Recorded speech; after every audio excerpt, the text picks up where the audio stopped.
Okay, Roland, thank you so much. We're so honored to be part of the Roland Martin Unfiltered Network. Let's get into it. It's Truth Talks. Let's go.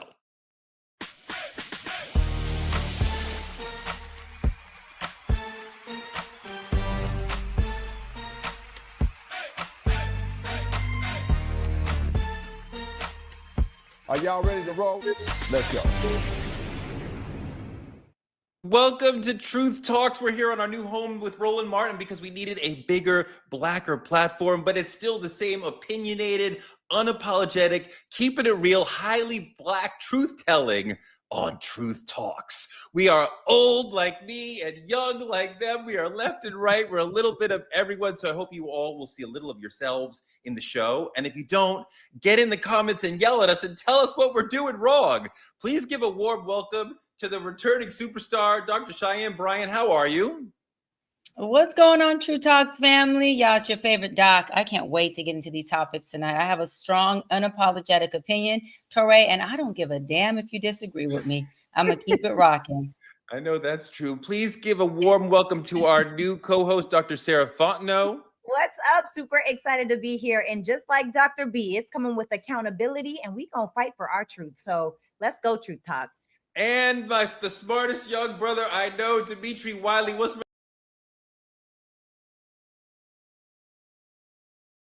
a compliment.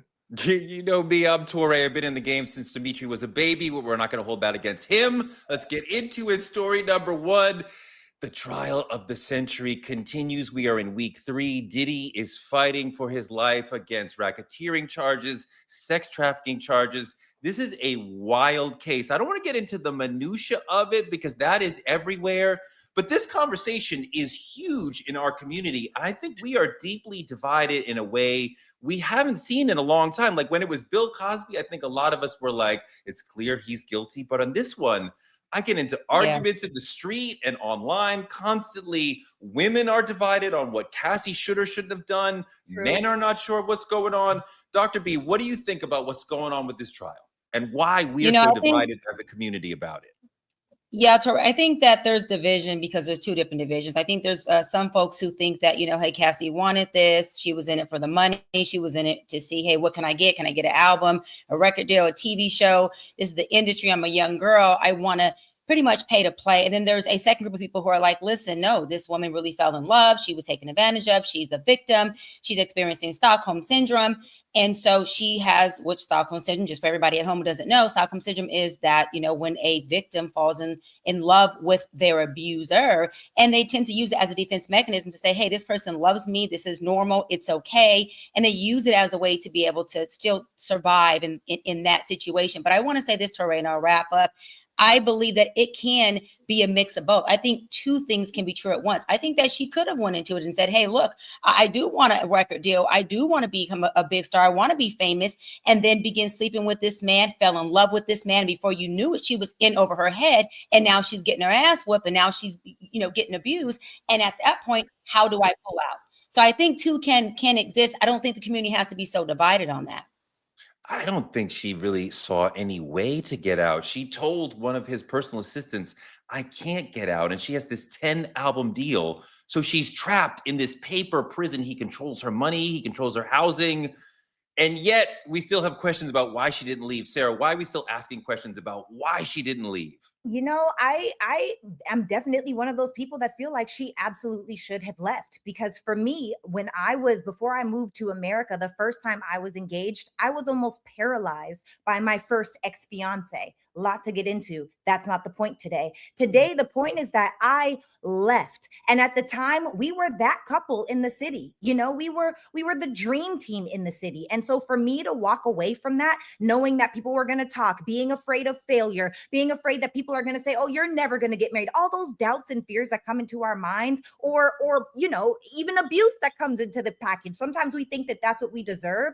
I honestly feel like most Black women are separated on this topic because so many Black women have dealt with the same amount for much less. Because the truth of it is, when she walked into this relationship, she was enamored with, she may have loved him, but she was enamored with his success, with his status, with his money, with his network, with his opportunities. And she stuck in long enough where he was able to take that full control. She didn't want to walk away until she did. And by that time, it got a little bit crazy. It got a little bit real. It's no doubt that Diddy is a predator. However, I really think she had a choice to leave way Sarah, before it got crazy. at some point on this journey of this show, I do want to hear more about your story. I want to stay focused on Diddy right now, but like your deep, real, personal story that a lot of women have been through can be valuable for others. So I do want to hear that, even though right now we're going to stay on the idea of Diddy. Yeah. But just this one. I want to rebuttal really quick, Torey, when you get a chance. Okay, but one question, Sarah, you left a difficult situation, but in that experience, do you not see how difficult it is to leave when you are that you were successful in doing that, but it's hard. And can you not see how some other women would have a harder time at it than you had?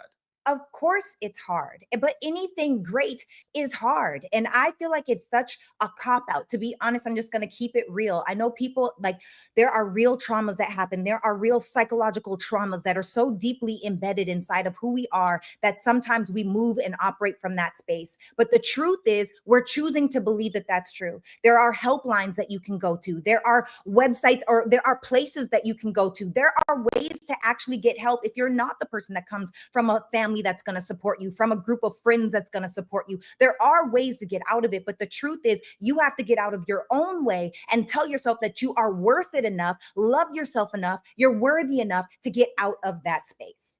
Dr. B. You know, Sarah, first of all, sorry that happened to you. That is horrible. Seriously, sorry. And kudos to you for getting the hell up out of there, right? However, I have to say that leaving is deeper psychologically than just calling a resource line, just calling a hotline. Some women don't have a place to go. For some women, pain, trauma, abuse, being preyed on has been all they know when it comes to love, when it comes to a man, and that has become their norm.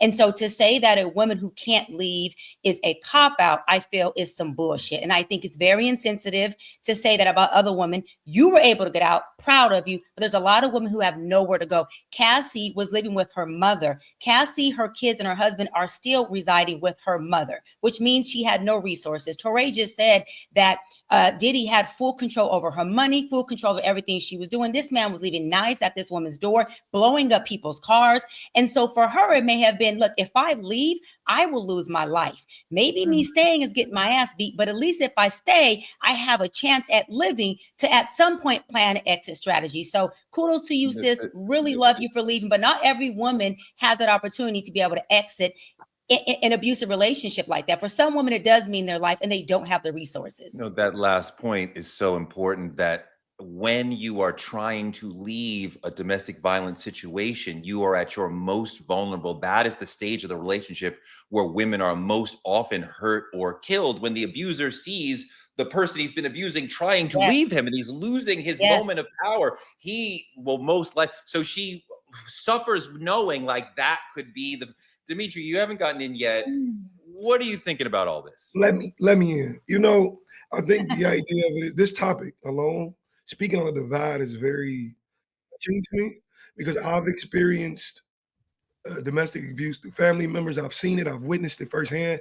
As a kid, it's reality for a lot of people. But to take it back to its initial point, I think the divide is happening because we are divided. We cannot sit and understand the trauma that other people go through. What a lot of people don't understand, trauma, there's comfort in it after you've dealt with it for so long. You bond to this trauma and you get connected to it. And again, it builds things like love, and it builds things like admiration in moments. It builds things like, but that's here nor there. The thing about it for me is I think we forget how strategic of a man Diddy is. Let's just say, hypothetically speaking, everything in court is somewhat true, and the rumors are somewhat true. It does not negate the fact of what she had to deal with to move on. I'm sorry to be long with it, but imagine a Monopoly board. You ever play Monopoly? And imagine the person you're playing against owns every single house on the board. Every time you roll the dice, you got to pay rent. So the thing about it is, if Diddy owned it all, there was nowhere for her to go. And I think we have to admit or accept the fact that it's not an easy thing to do. Okay, Sarah, last word. Yeah, I can agree with what you guys are saying. There's no doubt that there is a psychological trauma bond that happens especially for victims. However, it just doesn't start there. And for us to act like you get into a relationship and just get punched in the face day one, it's just not realistic. I mean, really and truly, there are flags that lead up to these things. It starts with the voice raising. It starts with the grabs. Maybe you hit the walls. There are so many different things that hit around you before you actually get hit. And so now I feel like it's come to a boiling point where she's tired of what she didn't get. But at the end of the day, she saw the signs of what she was walking into. All right, next segment. Harvey Weinstein interviewing with Candace Owens from prison as he's trying to get a retrial on one of his charges. He said to Candace, "Women should be heard, but I'm wrongfully convicted." Okay. Why is Harvey Weinstein talking to Candace? And also, why is Candace talking to Harvey Weinstein? Dr. B, what do you think?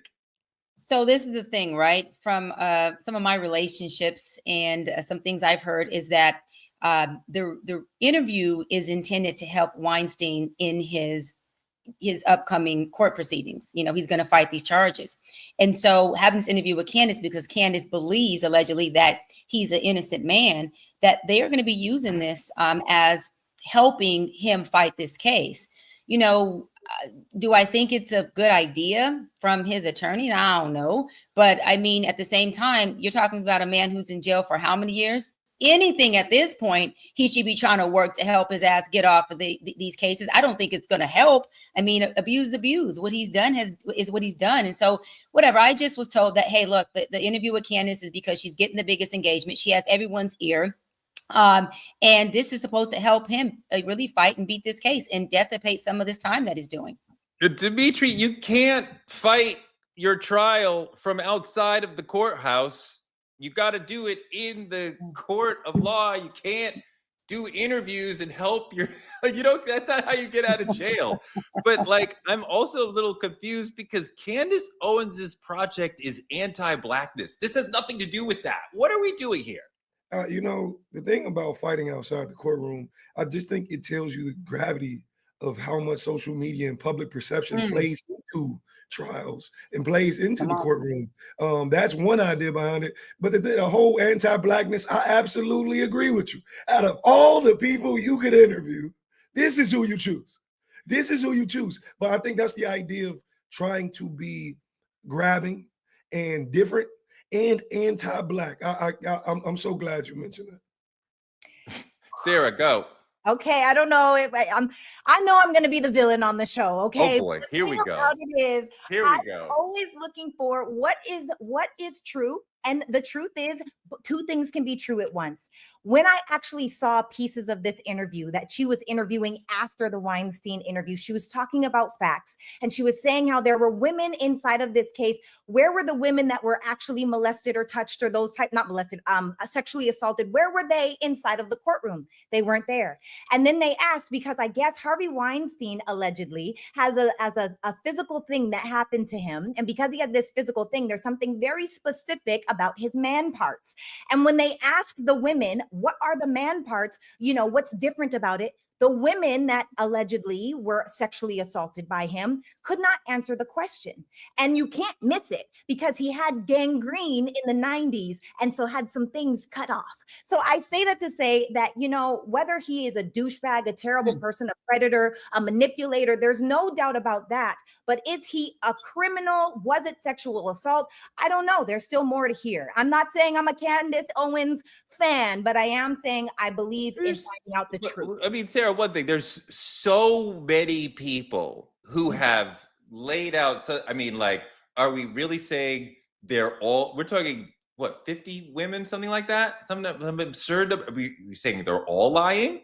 I don't think everyone is lying. I just think there are some people that might be lying, and there are some people that might be, playing victim to a situation that they may not have been in. Now that being said, Perhaps, but even if we I have, just have to say this because I do think I know that man is a predator, and I know that he was, while he was married, he was sleeping with everything. Like anybody in the industry knows that.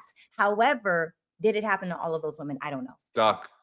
But this is the thing. If he's a predator, okay, that's already saying he's a criminal. If there's some woman saying that he did, and it is right that he did to them, and some women are lying about it, it doesn't matter. All it takes is one woman for a man to violate, for a man to abuse, and it makes you an abuser. It doesn't matter how many. This is the thing. We got to stop needing abuse to fit a certain ideology, to fit a certain look, to fit a certain number. Abuse is effing abuse. And I'm so tired of people needing it to look the way their abuse looks, to look the way they need it to look, or to look the way TV or social media shows us. If a woman says no, it's fucking no. And if she goes to court and it's proven that you raped her, you touched her, you violated her, guess what? You are a criminal. And women need to stop not sticking up for women and leaning on the side of men just because maybe some women lied and maybe some didn't. But if that one maybe is a yes and it's true, then that guy is a criminal, period. That is There's a no fantastic argument to point. it. And it leads into our next segment about Tory Lanez, who is another person who's in prison. And a lot of people are talking about why he shouldn't be there. We have a little audio from Tory because there's a lot of noise. People try to say maybe he should get out. We got a Congresswoman, Anna Paulina Luna, who's fighting for him, saying, hey, there's evidence. There's a new witness who say he heard somebody else say that she actually was the shooter. We're a lot of court of public opinion testifying, nothing happening in the courtroom yet. Let's listen to Tory, though. He manipulated my DNA results and lied to the world, the media, and most importantly, my jury by stating my DNA on the gun was inconclusive. That was an absolute lie. Not only did our expert find my DNA 100% excluded and non-existent on the gun, but what's worse was the invalid and illegal tactics the prosecution chose to attain the results used to convict me. District Attorneys Kathy Tarr and Alex Bott lied to my jury with false, incorrect, and incomplete DNA results, violating my due process and my 14th Amendment rights. You could go through the jailhouse and every single cell, the guy would tell you all the things that were wrong in his trial. But what do you think about this situation? The whole jail innocent. Everybody innocent. No, in all actuality, here's the thing. This is my idea on it. The idea that you're saying all of this now tells a lie. The fact that it took you to get stabbed 14 times. As a black man, if I'm a rapper, I'm not obliged by public perception. And what I mean by that is the whole notion snitches get stitches or it's wrong. You know what else? You know what else snitches do? Snitches at home laying in their comfortable ass bed with them kids. But no, you sit in a goddamn jail cell because you ain't want to testify, keeping evidence that you knew could have kept you out of prison or a fight or an argument. When it's my time in the courtroom, I'm throwing everything. I'm throwing it all. Of course, I appreciate that. And I want to do a whole segment on snitching because it's an incredibly important concept in our culture. I don't know that Tory could have gotten on the stand and gotten himself off. Like, I don't know that. I don't think he's in prison because he refused to snitch on himself. I think I mean, can we accept the notion that he may actually have done this thing? Sarah, what do you think? I'm with Dimitri on this one. I feel like I'm telling. First of all, Yeah. If I know that I'm innocent, I'm absolutely telling everything. And a lot of people will say that he wanted to protect a black woman and he wanted to take the rap for a black woman. And that is so admirable that he did that. And also he went to jail and got stabbed 14 times. Okay. So all I'm saying is that why shouldn't he snitch? Why do we have this culture? And if we knew that he was innocent, why is it that it took this in order for him to start talking about it? I don't understand that. Why didn't he take a stand? Dr. B, the notion that he's probably innocent or might be innocent is a funny one to me because we did a whole trial. We brought in all the evidence. Everybody in the country who was able to help Torey, was invited to come and talk and give their testimony. And yet now we have even a U.S. Congresswoman who is fighting for Torey. I'm not even sure why she's in the conversation at all. Yeah, Torey, that was going to be my thing is how do we get a politician involved in a case that had nothing to do with politics?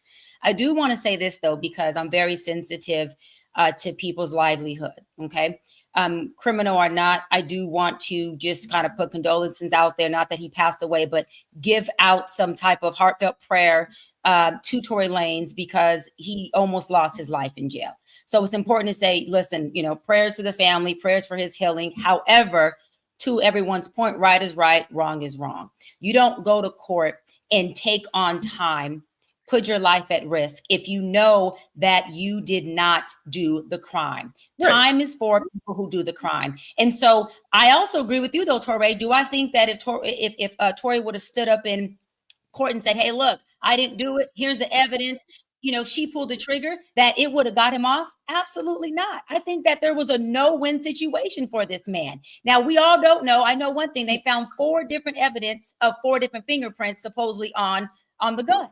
So we don't know who did it at this point. But what I do know is if he didn't do it, and Megan is running this story all the way out, that is a big problem. And I believe there should be some consequences on Megan if she is telling a lie under oath about someone who did not commit a crime. I think that the overall cultural lack of trust for Meg in this situation is tied to misogyny. And I'm not saying you're being misogynist, Dr. B. A lot of people are having the same questions you're having, but I think for some people, there's a difficulty of like believing the Black woman.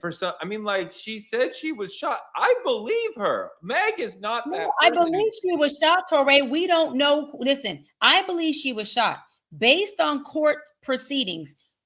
They're saying Torey did it. Now they're saying there's 4 different DNA that's on this gun. So technically, we who don't know these people personally and weren't there at on the time of the crime have to be able to depend on justice to do what justice is supposed to do. Tell us who did this crime. But what I am saying is, if Megan was shot, Torey needs to do his time.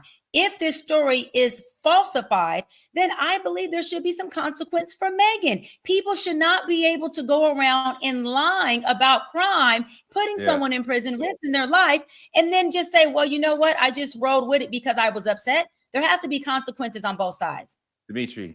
You know, it's funny to me. I want to specifically speak on the politician part of it. I think in politics, there's a room full of people sitting around saying, how can we make impact?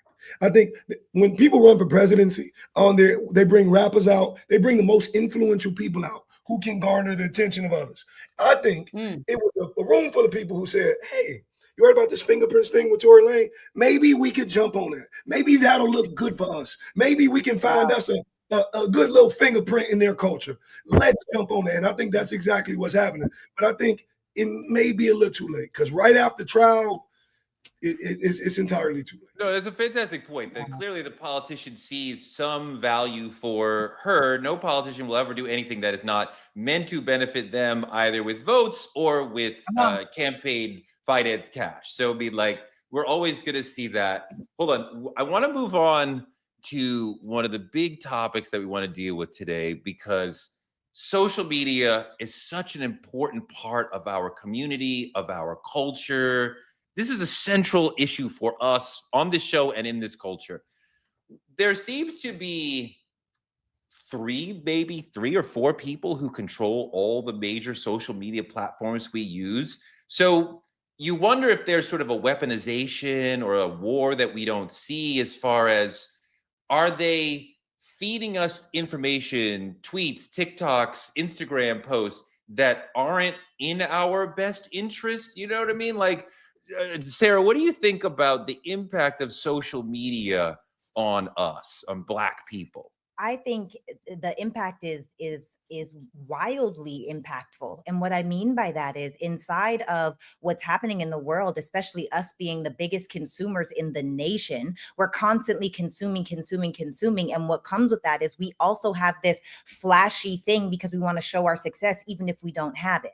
And so I think that social media, where we're going to places like the Shade Room or World Star for our news, the Shade Room has 45.7 million followers on Instagram, and people are going to this place for their daily news. People are looking at the rappers, the athletes, to say, I want these cars, I want this jewelry, I want the money. And so what happens is we start doing this keeping up with the Joneses thing, but we couldn't. First of all, the Joneses ain't checking for you. But second of all, when you do that, we're spending more money than we have. And I think that it keeps us in a consumerist mindset. It keeps us broke, and it keeps us in a space where we don't have an economy because we're always busy spending instead of investing. Dimitri, I know that we are dealing with a small number of people controlling the information that's flowing through social media, Black social media. What I experience on Twitter and on TikTok is a Black community that is vibrant, that is interesting, that is nourishing, that makes me feel at home. I have had so much fun back when Twitter was a thing that I felt like I could do before the Elon days. I loved Black Twitter. I love my Black TikTok community. I get community and culture and a virtual barbecue from these things. Do you not get that from Black social media? I do at times. And then I get an abundance of violence. I get an abundance of poverty. I get an abundance of a terrible representation of what the Black experience actually is. And the thing about it is, I think what a lot of people, how dangerous this is, if I had to explain it. If I'm on stage and there's a crowd of, I don't know how many people, put how many you want. The moment whoever controls the sound unplugs my mic, I ain't said shit. Mm-hmm. You are in direct correlation with how my message is perceived. I could have said, I have a dream speech about Martin Luther King, but now you can sit and tell them I said how powerful Black media is. Let's say when a new movie comes out, shout out to everything Ryan Coogler did with Sinners and everything.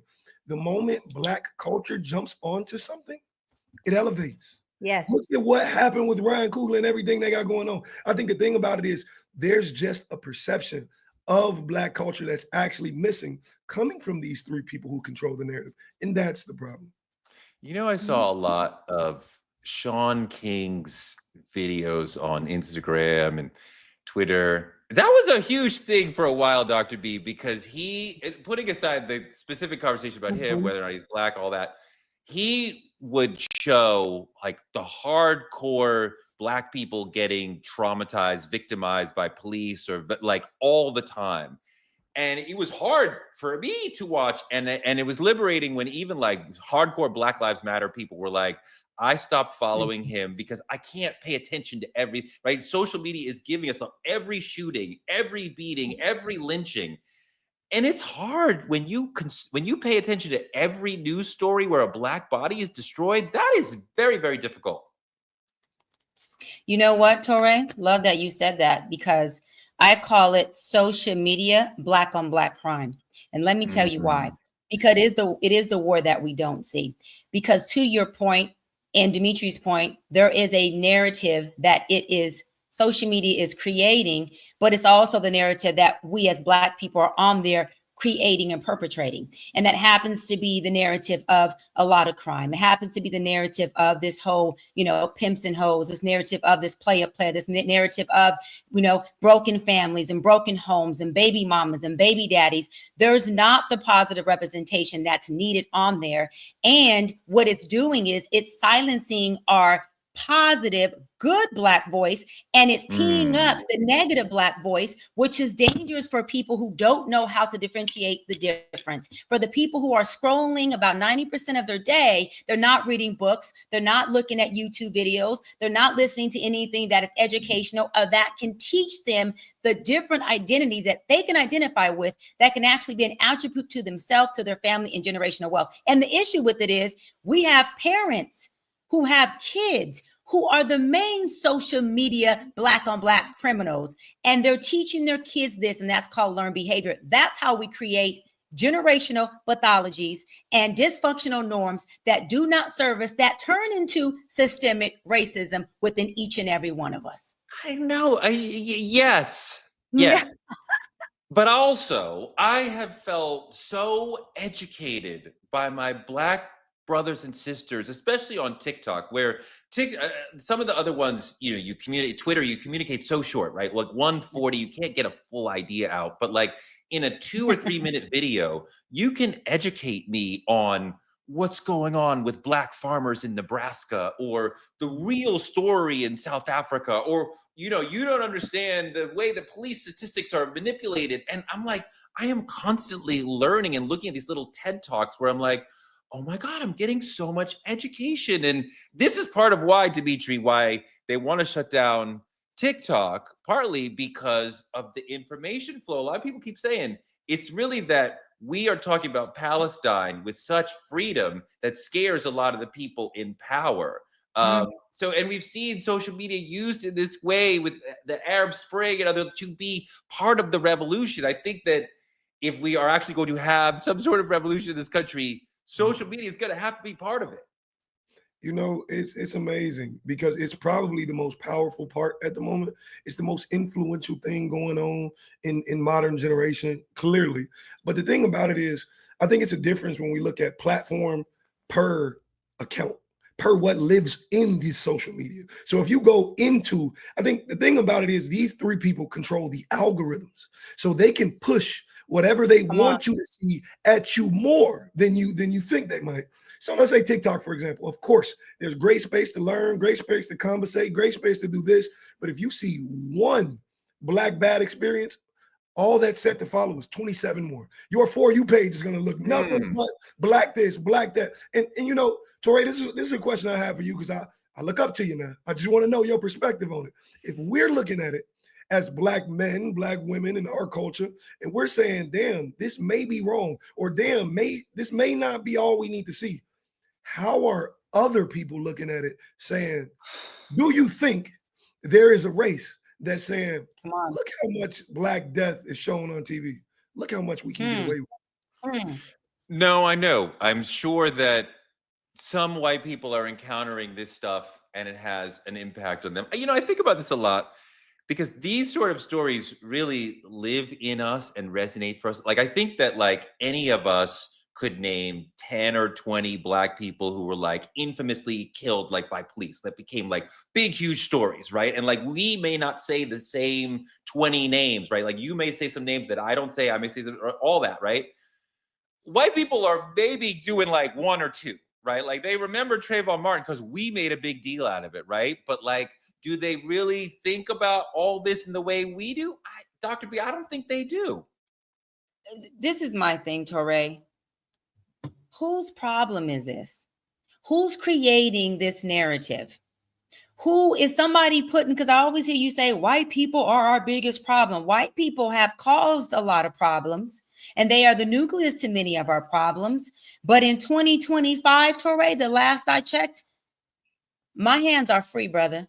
And so is my mind because I chose for it to be. So the issue is we, to Dimitri's point, are allowing the folks who control the algorithm, who control the media, to make sure that they are controlling the narrative that they want to put out there about us. So what does that mean? That means that we have to understand that if we are going to put a narrative out there that's going to be controlled, let's put one out there that we can't control. Let's put the one out there that we want people to see. Let's put those narratives out there that we want leaders to be able to draw a blueprint from, and creates people and causes people to want to have think tanks about the things that you're saying you're watching, Torey. Everyone doesn't have your algorithm.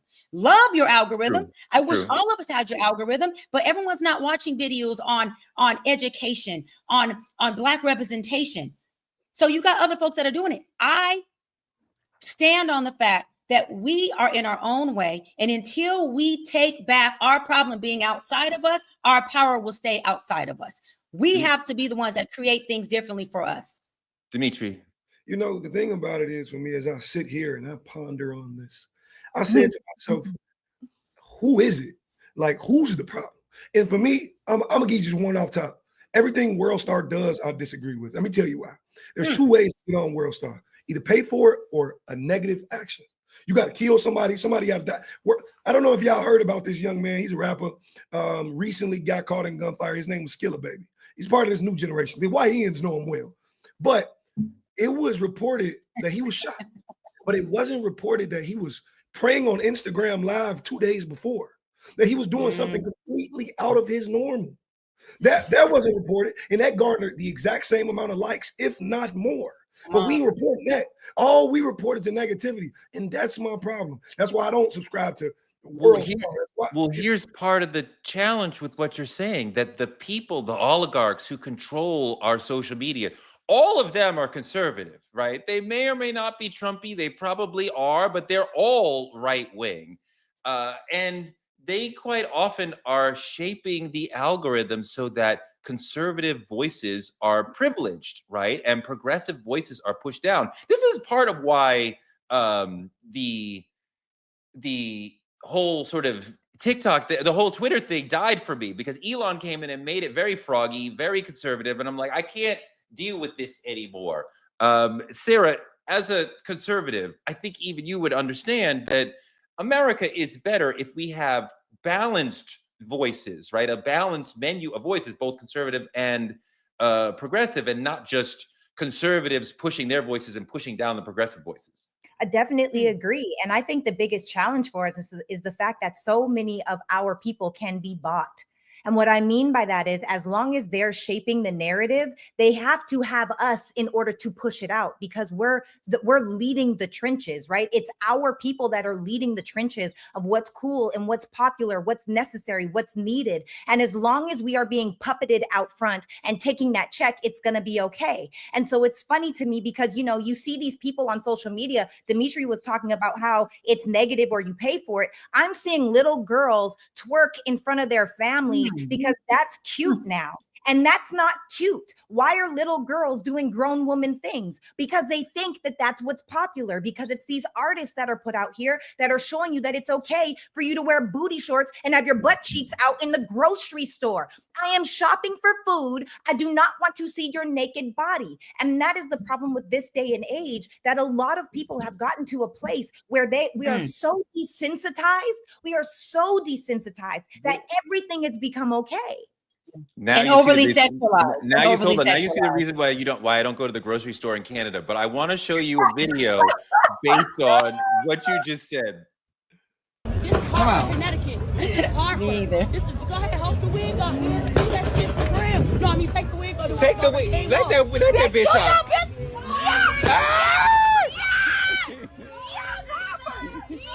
Look at him. Look at him.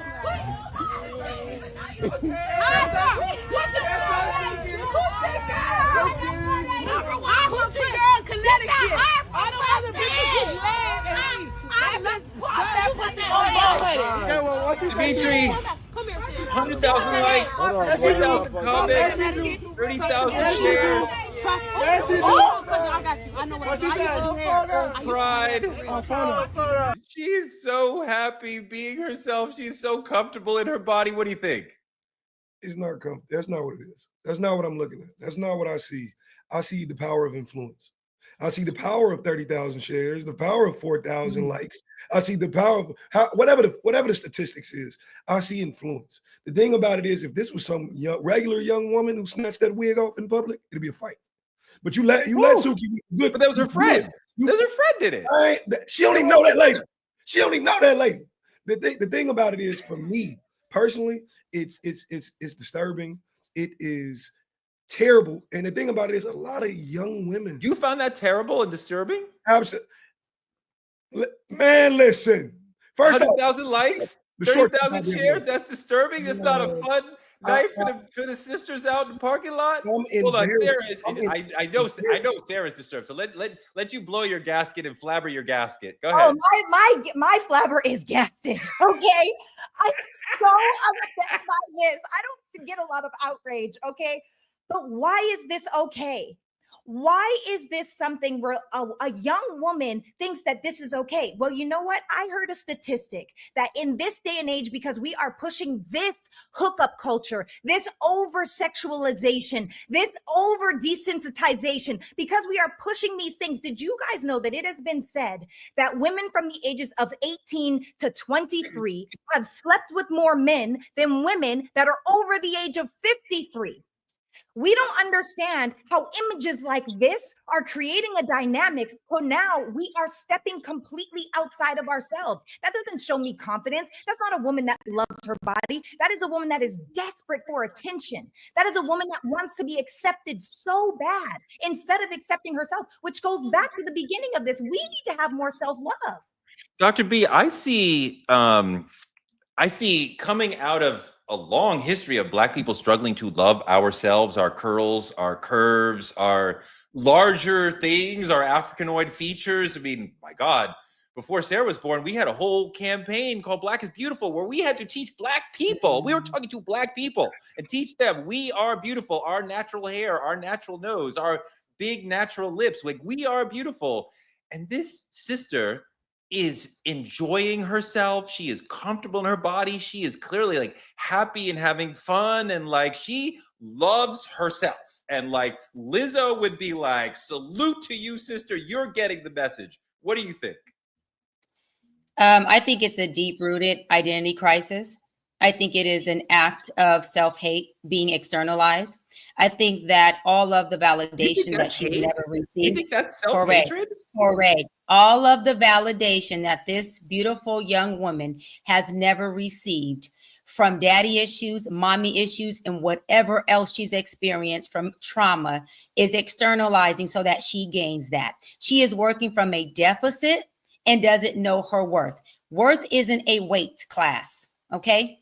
Worth isn't a gender. Worth isn't an age. Worth is something internal that you have because you got it at a young age or you don't. And when you grow up and don't have it, you've experienced what is called an identity crisis. Majority of people within our community, Black men and women, especially women who are doing this, are experiencing that. They are placing their value on external forces. As long as I can get a like, a comment, or a validation from somebody who she deems to have value, which happens to be a celebrity, Suki, then guess what? She feels validation until that validation leaves her and she has to go seeking external validation again. That is where the psychological dysfunctional norm comes in at, Torey. And this isn't a woman who's enjoying herself. And really quick, you brought up Lizzo. Lizzo was a woman who got online and falsely claimed that she was so happy in her body. Now, there are some women who are at that plus size. Lizzo now has lost all this weight. She's still beautiful as she was when she was big and has shared that she was depressed and unhappy in that size. That means that she sold us a false narrative. So women that look like her can say, you know what? I can be this big and be this confident as well. That is a problem, Torey. And we have to live in reality, Torey. That's not okay. The pearl clutching on this panel is epic. All three of y'all are gripping tight. I don't even know how we could diagnose an identity crisis from just a silent dance. Like the sister clearly seems happy. I would have to know a lot more about her. If you are if you're over-sexualizing yourself so that you can get some type of validation from a celebrity who is smacking you on your behind, so you can accumulate likes, comments, and shares on Instagram, and you can't see that being some type of identity crisis or a problem, then maybe you have a bigger problem you need to look into, because that is not something that somebody does out in the public because they care and they value themselves. I think she does care about herself, and she does value herself, and because she loves herself, she's able to have this moment of self-pride, of self-joy, of self-release. She's not afraid to be seen and people judging her. She's like, what? Who is it? Suki? I can't, Dimitri, something's wrong with my glasses. What is the name of the person who posted this? I want Dimitri to say it. Really quick, Torey, play the video again. Let's hear what the girl says in the video. Play the video again. Yeah. Go ahead, let's see it. I got you. I know what I used to do hair. I used to do hair for real. I used to do hair. You ate that shit up. You ate all these hoes up. All these skinny bitches. Yes, she did. Yes, she did. All them skinny hoes. They can't fuck with me. They can't fuck with me. She's so proud. She's proud of herself. She loves herself. Torey, did you hear what the woman said? The woman said, you effed it up. You effed it up. You effed up all these skinny hoes. Torey. Yeah. That means she's competing. Listen, you compete against people you admire. Don't start with me. Don't me, Torey. You compete against people you admire. So you're competing against skinny hoes. Is that what your admiration is? You can't be happy in your skin if you're trying to be something other than what you are. No. First off, her name is Suki with the good coochie. Let me explain to you. Daniel with the good dick can never be my mentor. You understand what I'm saying? He can never teach me shit about no self-love. Yeah. Listen, it's all beautiful and great and everything, but this is the thing.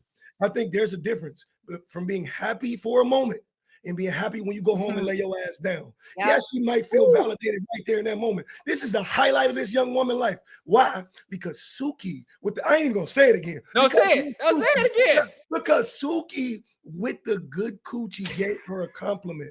Posting her on her social media. I don't think we know how dangerous this is. Suki got 2.7 million followers on this. That's more than me. I think that may be more than. The thing about it is, man, it's a dangerous fucking narrative. And I understand she's trying to push it as self-love and push it as be beautiful. But that's not what I'm seeing. What I'm seeing is you act on somebody's insecurities. Agreed. When are we going to stop supporting this trash at the end of the day? Because honestly, we are magnifying and glorifying self-hate. That's how I feel. And it's funny to me because like when you think about the fact that just because a celebrity comes or they turn on a camera, now all of a sudden, this is why social media is weaponized against us, because we don't even know who we are. We struggle to really identify ourselves and have a real form of identity. This happens every single day in so many homes. This sister is not unlike many of our sisters, aunts, cousins, what have you, who are overweight, not their fault. That's the biology that some of us are given. They can't do anything about it. And in a culture that is constantly telling you that to have a thin nose and a thin body is beauty, and to not have those things is not beauty, to have this sister be like, I am large, I am beautiful, I believe in myself, I love myself. That is a valuable message to the other women who also can't. What if sexualizing yourself like that ends up getting you raped? What if now, because you are the person that wants to show your booty, you want to show your whole body, you want to act like you love yourself so much that now you put yourself into a dangerous situation. You put yourself around these men that you think are going to treat you right, and they're not. And now look, who's in the wrong? Who do we blame? Where does it go from there? Dimitri. The thing about it is showing your body has become such a norm in this culture that we're numb to it now. The thing about it is you look at people with OnlyFans account, and all of this is social media. You look at people with OnlyFans account and their entire goodies are out on social media, right? Then the moment a man walks behind them in the club, what the fuck are you doing? How dare you? The moment a man compliments that body, you over there shaking that ass, you over there shaking, he's in the wrong. Come on. He's out of line. He's doing all these things. Baby, you put it out there for him to see. These are all some of the sex workers that Cassie was with in the freak offs. Some people have talked about, you see Diddy had a type, maybe you see it. I think there's a big leap to what if she got raped, because this person is in a situation where she's with friends, she's in the parking lot, so she's probably near a club, right? So like she's in a situation where she knows who she's around, she knows who is with her, she feels comfortable, right? I imagine this sister would know, hey, I'm not safe here. We're not twerking here. We're not twerking everywhere. We're twerking here where we're comfortable. And I love the love that she has for her body. Go ahead, Dee. Torey, let me ask you a question, Torey. Let me ask you a question. And real quick, Dimitri, Torey. Where would it be appropriate for your daughter to twerk? I'm just curious. Where would it be appropriate for her to twerk? I mean, look, if my No.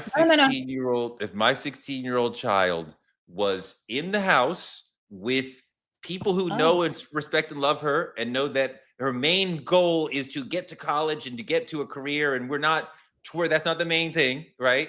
This is not where we're focusing on, friends and parents who love her. So can she twerk on a car in an alley with the Suki is that appropriate for your 16-year-old daughter to twerk with her butt cheeks out? I don't care what size she is. Size doesn't matter. And Suki and these people popping her butt. Is that appropriate, Torey? I'm asking you a question. That woman is being appropriate. She is showing love to herself. Is that appropriate for your daughter? Is it appropriate for your daughter? I mean, I've already answered the question. Dimitri, he's doing avoiding behavior right now. Go on, Dimitri. God damn it ain't appropriate for mine. And I don't even have one yet. But I think the thing about it is what you're missing, Torey, and I love the sentiment. I love how you say she may feel comfortable here, but 99% of people who are taken advantage of feel comfortable first. 99. Always in rooms and in spaces you thought you were safe. Yeah, that's how you get taken advantage of. Let's just say, hypothetically speaking, one of them men or friends or security guard said, you know what? Y'all see that young lady out there? She was shaking her ass outside. I'm gonna slip some in her drink. She can roll with me.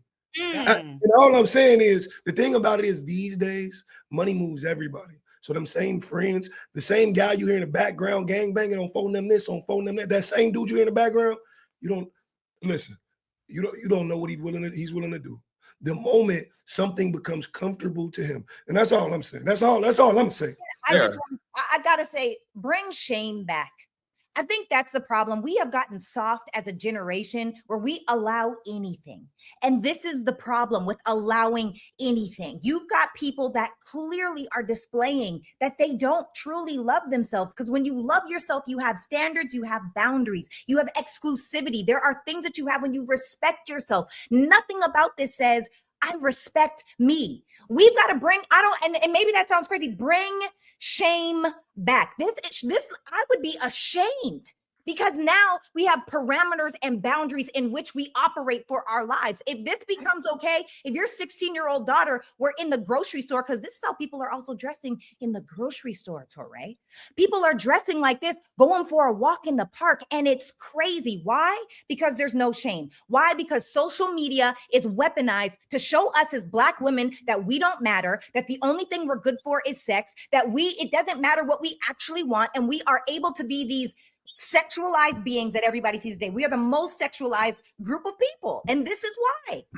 I don't think there's a lack of shame in this world. I think social media is definitely a home where people shame each other and strangers will lay into each other. But I think that a lack of shame, if that does exist, allows people the freedom to be who they want to be. And you're talking about hypotheticals and the potential of if that happened, but none of that happened. This sister was in a parking lot, minding her own business with her friends, enjoying her body, having a good time. And there is something revolutionary about somebody this large being this happy in her own skin. We don't see this every day. Torey, people like this are taught to not believe in their own beauty. But it's not about being large, because if we put a large elementary, junior high school, beautiful, large, big girl or boy reading or studying for a test, it's not going viral. It's not going viral. And it's nothing wrong with twerking. It's about what is your end result? What are you trying to gain from? I'm 42. I twerk all around my mini mansion. You damn right. I twerk butt naked in my house, in my mansion. Okay. I do a lot of things in my home because I want what you're saying. Freedom. Yeah, Dimitri, go on and picture it. Get the vision, baby. Get the vision, baby. Okay. I want freedom here. I'm in my safe space and I'm comfortable and I'm here with family. But I am not intentionally going outside next in the middle of the street with my butt cheeks out where you can almost see my vagina twerking, because then what would be my intention? What would I be trying to feed within myself by doing that with an audience? Those are two different feasts that you're trying to feed. Dimitri. I think the thing about it is what makes this dangerous and how it's being weaponized against us is the idea that upon perception, other cultures, they all believe we already related. You don't know if this is my mama, my sister, my auntie, my aunt. We don't know. You just automatically attach How them often to do we friend. don't know? And that's what I'm saying. You know, you got friends who be like, I didn't know that she was my mom till I was 20. I didn't know That's that he was my that's cousin. a crazy statement you're saying right there. But all I'm saying is the idea of it, the moment, Sarah, since baby, you love the grocery store, the moment I go to the grocery store, right? And I'm in connection with another culture and they look at me and I look at them, they automatically reference this video in their mind.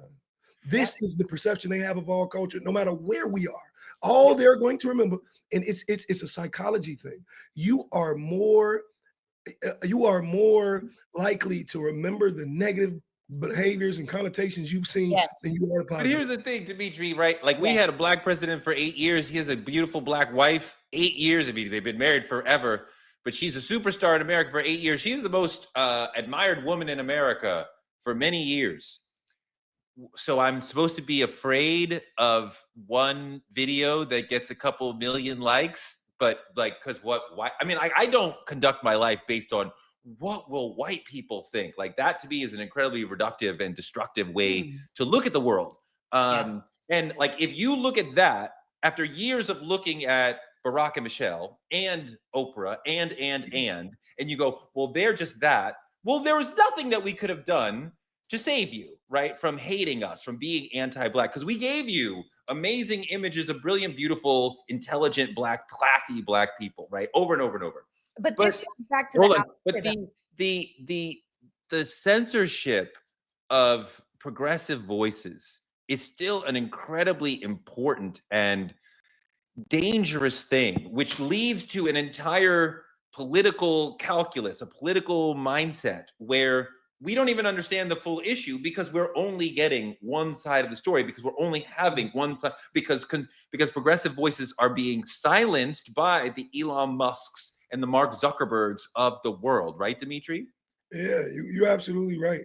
And I think the thing about it is that's what makes it even more dangerous. If they're withholding all of the positive things, like, and I get it, the Michelle, the Baracks, and everything that went into making our black culture beautiful, everything that we see is beautiful, and only judging us off the negative shit they see online, I think that's even more of a powerful statement of why this shit can't exist, why we can't hype this shit up in our own culture. And the thing about it is, for me personally, I think the moment you begin to control what I say, you control my message. And I will not have my message deterred, but it's different for a lot of people.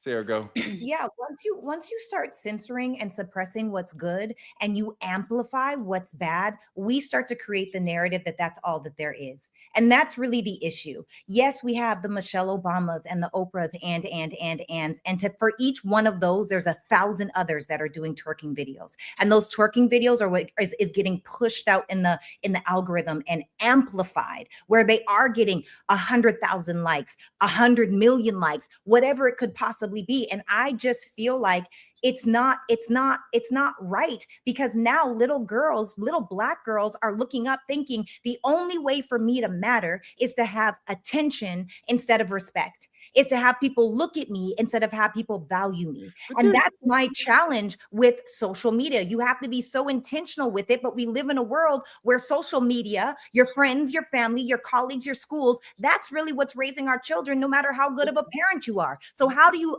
battle social media? I mean, I understand that Facebook, as one example, 65% fewer progressive messages, right? Like, Twitter's probably far beyond that. There's so many beautiful, amazing, just black women in this country that black girls are able to look up to. I sort of reject the notion of like this video or one music video will ruin the girls when we have Michelle Obama to look up to, and Oprah, and Serena Williams. Torey, you keep mentioning Michelle Obama. Michelle Obama has a podcast, which I was so geeked. I was geeked, right? That she has this podcast, something that a high intellectual, high functioning woman like myself could watch, to your point. I watch it. I love it. She's dropping gem after gem after gem. And guess what? she's not getting rating after rating after rating, nor is she getting comment after comment after comment, nor is she getting share after share after share. So what I'm saying is Oprah as well went and started her own network. And you know the shows that got the lowest rating? You know the shows she put on there when the network first started were all the positive, inspirational, educational shows. And guess what? She almost lost her damn network with those shows. As soon as Tyler Perry came out, which I love my TP, and started putting on more of the risque, more of the Black dramas, more of the Black somewhat like social media type stuff. Guess what? OWN now has a network. So contrary to the point you're trying to make, folks are not looking to the Oprahs and the Obamas from the masses. Maybe you are, maybe I am, maybe Sarah, maybe Dimitri, because that is where our optics choose to see. That is what we choose to fill our space up with. But the majority of our masses who need leadership, who need guidance, who need to see something positive, they ain't looking at Michelle Obama's podcast. They're not reading Michelle Obama's book. Okay, Torey, your little limited circle might do that, but we have to look at the representation of everyone who represents being Black, and we have to account for that. I went to Michelle Obama book event at the Barclays Center. It was sold out, and this is a national tour. This is like a 21st biggest podcast in America. So it'd be like, she's doing huge numbers, not as huge as you would like. And I think I think more of a problem in the podcasting industry rather than. Torey, she's not even in the top 100 podcasts. She's not in the top 100 podcasts. She is. She's 21st among podcasts. But here's the thing. That Michelle Obama, put that up. Oprah, and Serena, right? And there's many amazing Black women who are super popular and super famous and are on television all the time. And there's so many amazing people for them to look up to, right? For the kids to look up to. I don't think the kids are lost because one twerking video of a sister enjoying herself and having fun. I hear you, Torey. One thing that I will say is I think that it's important for us to continue to create and innovate different ways. And shout out to my friend Isaac Hayes. He is the founder and creator of Fanbase. And it is just like a social media meets Clubhouse, meets Zoom. And he's really put that out there. But because, again, we are suppressed, we don't have that same amplified voice. Most people don't even really know about Fanbase. Although it does have hundreds of thousands of people, it's not the same as Instagram that has as many people as it has on the app, right? And so our opportunity is to continue to explore what have we created for ourselves so that we can see more positive messages, because it is true. Negativity is natural. We have to be positive on purpose and check out Fanbase. That's just one option, but there are several. No, it's a great platform. Shout out to Isaac Hayes III. There's also Spill, where they're also trying to create a Black social media, a cookout vibe. Dimitri, coming to the end, do you think we're lost by the imagery that's coming at us from the Michelle Obamas to what's her name? The video who made this video, who posted this video? What's her name? Suki. I can't. You can't. My grandma ain't gonna let me do it. Her name is Suki with the good coochie. Sorry, grandma. I'm sorry, grandma. I like when you do that. Go ahead. Last thought, Dimitri. What you think about all this? I think the thing about it is you make a valid point. There is a lot of positive to look at, but positive does not negate the negative. And I think the thing about positive, what a lot of people don't understand, in today's social media society, there is a difference between insight and influence, right? It's the reason you can go to a 3-year-old, 4-year-old, and he can tell you 7 Michael Jackson songs. That's influence. What it is these days we are losing influence. We might have insight in the moment. You might can sell out an arena. You might could do some tours, but what people are going to take away from it is changing. And I think we need to care about that a little more than we do. Dr. B. Let me say this. The top 3 Black podcasts in the world are Breakfast Club, number 1, Say Less. Drink Champs, number 2, Say Less. And $1 million worth of game, I'll even say less. All 3 of those have $100 million deals or more.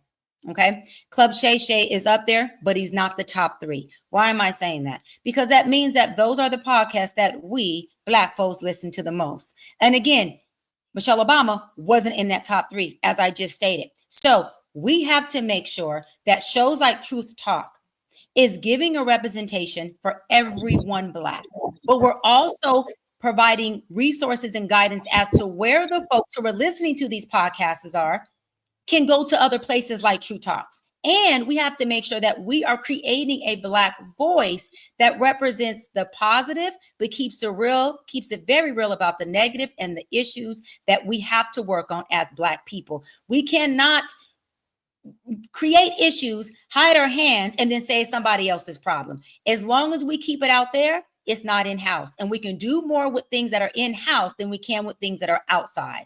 And those are my final thoughts. No, I think that's really important. I think that's really valuable. And I think this has been an amazing conversation. You guys are crushing it. I love you guys. I love the energy. I love the intelligence. I love the passion. I love that we are bringing a variety of Black perspectives to the people. This is very encouraging and very exciting. Give yourselves a round of applause. You guys are awesome. Look, this is Truth Talks. This is what it is. We're going to argue. We're going to love each other. We're going to debate. We're going to fight. We're going to hug afterwards, maybe.